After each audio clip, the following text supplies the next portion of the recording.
털이 피부를 간지럽혀서 소음순이 뭔가 비대해져 있어서 대음순이 좀 남들보다 커서 혹시 생리컵을 사용하면은 가려움증이 덜하지는 않을지, 생리들을 어떤 거를 써야 되는지.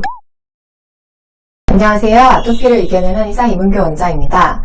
오늘은 외음부 가려움증이 있는 여자 환자분들이 제일 많이 여쭤보시는 3가지 질문에 대해서 같이 답변을 공유해보고자 합니다. 제일 많이 여쭤보시는 것 중에 하나는 아무래도 생리혈이 나올 때, 생리주기 때 가장 가려움증이 심하다 보니까 생리대를 어떤 거를 써야 되는지, 혹시 생리컵을 사용하면은 가려움증이 덜하지는 않을지를 많이 물어보십니다. 만약에 정말 생리대가 내 피부에 잘 맞지 않는 것을 사용해서 생긴 가려움증이라고 한다면 그것은 접촉 피부염이기 때문에 내가 생리를 하지 않는 기간 동안에는 가려움증이 많이 완화가 되어야 될 것입니다.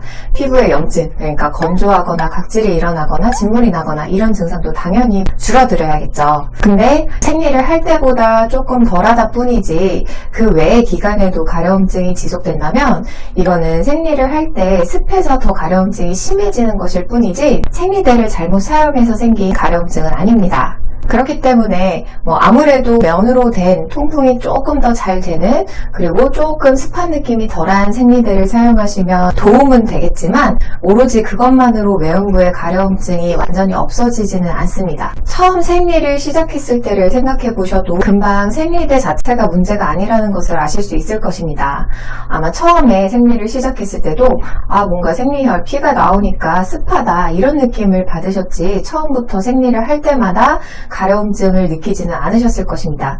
그렇기 때문에 생리를 하는 것 자체 또는 생리대를 사용하는 것 자체가 가려움증을 유발하는 것은 아닙니다. 그리고 두 번째로 많이 물어보시는 것 중에 하나는 왁싱을 하는 게 도움이 될지인데요. 아무래도 가려움증이 있는 분들은 털이 피부를 자극하는 것 같아서, 털이 피부를 간지럽혀서 가려움증이 생긴 것 같다, 그 털이 건드리는 느낌이 들면 더 가려운 게 심해진다 이렇게 말씀하시기도 하고, 털 때문에 더워서 좀 더 가려운 것 같다, 털 때문에 습해서 더 가려운 것 같다 이렇게 말씀을 하시는데요. 이것 또한 앞에서 말씀드린 생리대 문제와 비슷하게 생각해보면 금방 이것 자체가 문제가 아니라는 점을 아실 수 있을 것입니다. 처음 음무가 나기 시작했을 때 가려움증이 있지는 않으셨을 거예요. 언제부턴가 외음부 쪽이 가렵기 시작했기 때문에 그 이후에는 속옷의 자극이라든지 아니면 바지를 입었다가 벗는 자극, 아니면 소변을 보고 닦는 행위, 아니면 털이 건드리는 자극, 이러한 자극에 굉장히 민감해진다 뿐인 것이지 털 때문에 가려워지는 것은 아니기 때문에 왁싱을 하는 것만으로 가려움증을 완화시키기는 힘듭니다. 오히려 피부염으로 인해서 굉장히 약해지고 연해진 피부에 왁싱으로 피부를 자극하게 되면 피부가 더 덧나는 경우도 있고 모낭염이나 다른 피부 질환이 같이 병행되는 경우도 있기 때문에 오히려 요거는 안 하시는 게 낫다. 나중에 피부염이 다 낫고 나서 미용의 목적으로 하시는 것이라면 모르겠지만 피부염을 낫기 위해서 선택하지는 않으셨으면 좋겠다라고 설명을 드립니다. 마지막으로 세 번째는 소음순 절제술에 대해서 많이들 여쭤보시는데요. 내가 이렇게 소음순이 뭔가 비대해져 있어서 대음순이 좀 남들보다 커서 가려운 것 같다, 이걸 어떻게 소음순 성형술 이런 식으로 해서 조금 그 크기를 작게 만들면 가려운 게 줄어들지 않을까, 근데 이제 수술은 무서워서 당장 하지는 못했고 여쭤본다 이렇게 말씀하시는 분들도 적지 않으신데요. 이것도 마찬가지로 처음부터 소음순이 늘어져 있거나 비대해지지는 않으셨을 것입니다.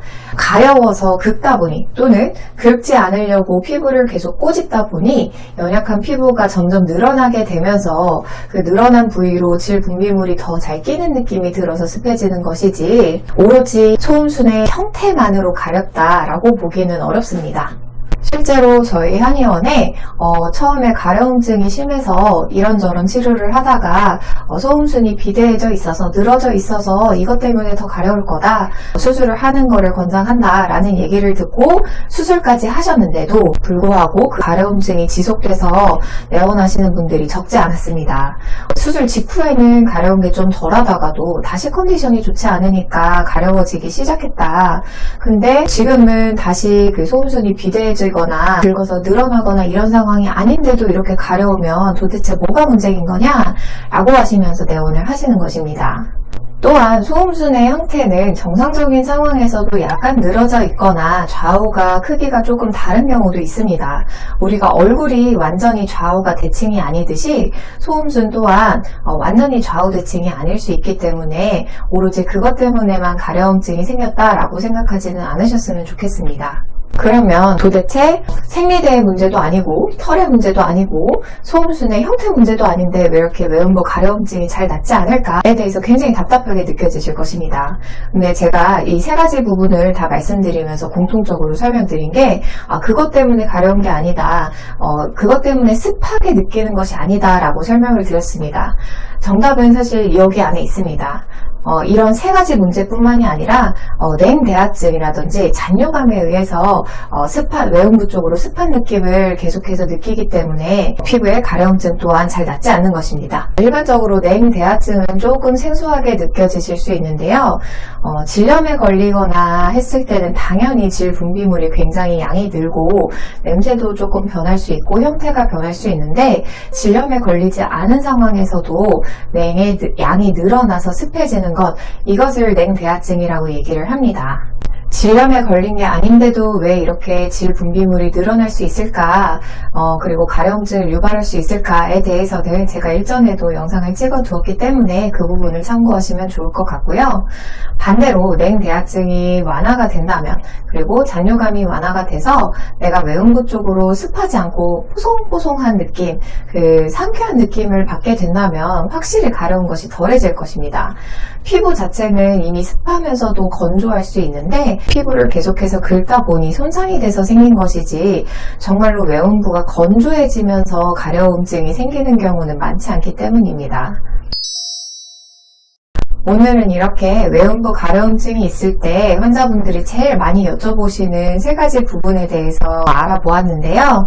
다시 한번 정리하지만 오로지 생리대의 문제나 아니면 음모의 문제, 아니면은 소음순 형태의 문제로 인해서 가려움증이 발생하는 것이 아니고 내가 이 외음부 쪽으로 습하다고 자꾸 느끼는 것, 땀이 찬다고 느끼거나 아니면 냉이 늘었다고 느끼는 것, 아니면은 소변을 볼 때 뭔가 불편함이 생겼다고 느끼는 것 때문에 가려움증이 생긴 것이기 때문에 이러한 증상들을 반드시 해결해 주셔야 만성적인 가려움증에서 벗어날 수 있을 것입니다. 만약에 오랜 기간 외음부 가려움증이 잘 낫지 않고 있다면 오늘 말씀드린 증상이 나에게도 심한 것은 아니지만 오랜 기간 동안 미약한 상태이더라도 오랜 기간 지속돼서 가려움증을 유발한 것은 아닌지 다시 한번 몸 상태를 점검해 보시기를 바라겠습니다.